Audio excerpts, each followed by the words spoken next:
Stay away from Madam Aurea. Bakit po? Dahil ayaw niyong malaman ko na sinasaktan si Lola doon sa facility?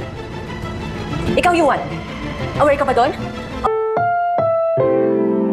Ang programang ito ay rated SPG. Striktong patnubay at gabay ng magulang ang kailangan. Maaaring may masiselang tema, lengguwahe, karahasan, sexual, horror o droga na hindi angkop sa mga bata.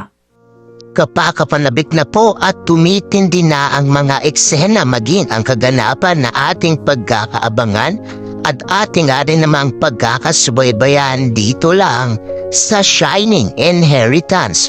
Simula pa nga lang din naman kasi ito na malalaman na nitong si Ina kung saan nga dinala nitong si Lani. Maging nitong si Charlie itong si Lola Aurea. At matitago nga rin naman ito dito kay Ina. Dahil alam nga rin naman itong si Charlie maging nitong si Lani na sa oras na ring malaman itong si Ina ay hindi nga rin naman titigilan itong si Ina hanggat hindi nga rin naman ito nakukuha itong si Lola Aurea.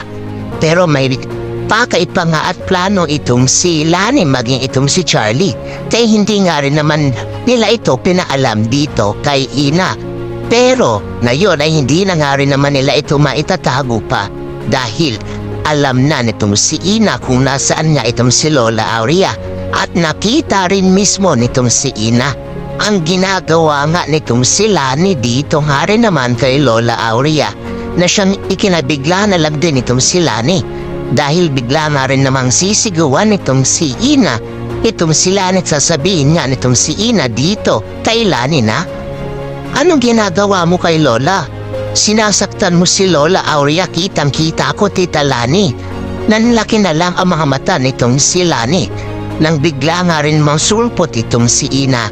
Dahil nga rin ba ito para sa ganon ay matakot na nga itong si Lani dahil malakas nga rin namang ebidensya ang hawak-hawak na nitong si Ina na mapapatunayan nga rin ba ni Ina at ano nga rin ba ang gagawin ni Ina para sa ganon ay mailigtas at mailayo nga itong si Lola Aurea dito kay Charlie. Maging dito nga rin naman kay Lani na ating pagkakaabangan at pagkakatutukan.